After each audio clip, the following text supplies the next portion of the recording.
Good morning, YouTube. I'm still on the Wolf Creek bike path trail, and I'm north of Brookville, not far from the town of Verona. I just passed US 40. This is a real beautiful farmland right here. Soybean fields and corn. And I like what they've done, what the farmers have done by not cutting the vegetation right here.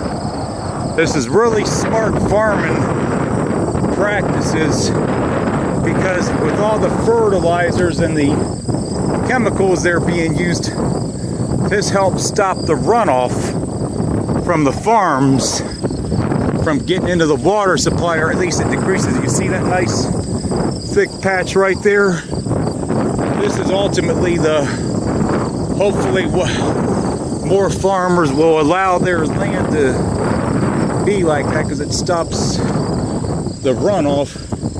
But anyway, this is a really beautiful rural area along this bike path. It's from a lot of this bike path has been pretty straight, but it used to be a former railroad tracks here. But this is a really beautiful area.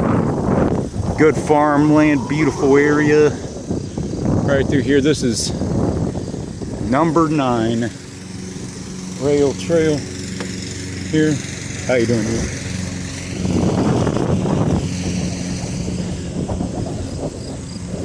And this is Pete's station, whatever this is supposed to be here.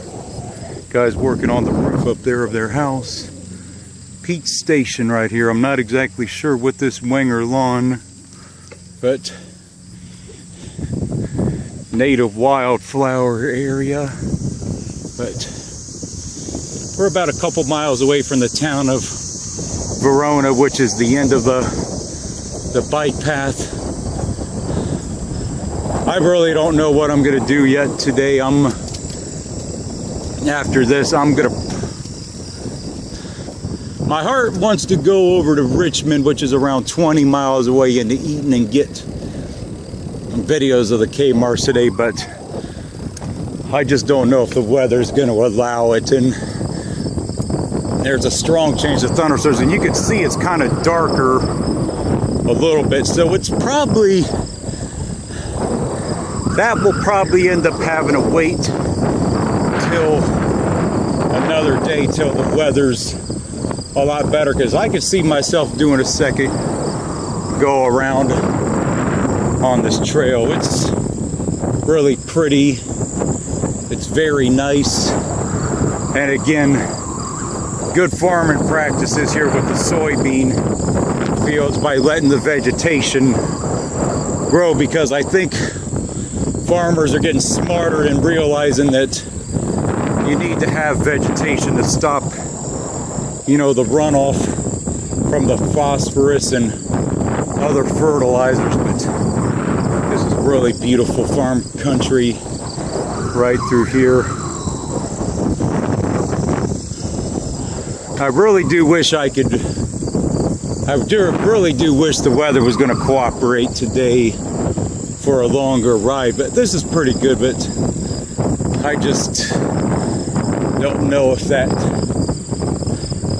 is going to hold to allow me to go another 25 miles a day. I think my heart says yes, but my mind is telling me wait till another day and fight another day.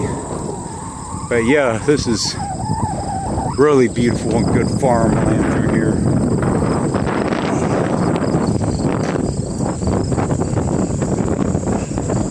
The difficulty of this bike path, I would say, is probably pretty easy. It's pretty flat and straight. You can see it's pretty straight. It's been pretty straight for most of the way. There ain't many turns. You won't have an issue with water through here, because however far the Wolf Creek is away from here, you're not going to have any issues with the water here. I do not believe.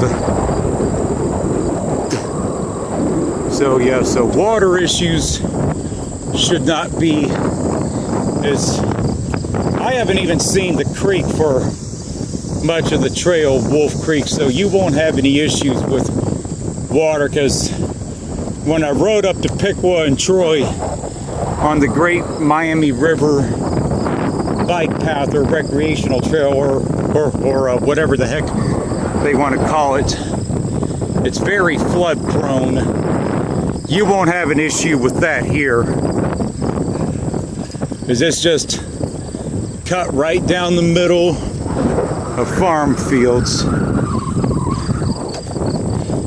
And heck, if there was even a sweet corn through here, which I don't know, you could probably even grab yourself an ear of sweet corn. But I don't know if this is field or sweet corn. I'm not a farmer, so I don't know. But it looks like a lot of this has not been harvested yet. So, but I know I'm going to be approaching the town of Verona here in a little bit, and I'll see what ends up happening the rest of the day.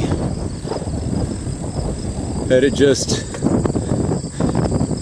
I'd love to continue on to Richmond and eating today, but it just, I don't think the weather's going to allow it. Looks like a Metro Parks ranger in the middle of the bike path. I don't know why or what he's doing, but anyway, they're not supposed to be on the path. But that's it for this one, YouTube.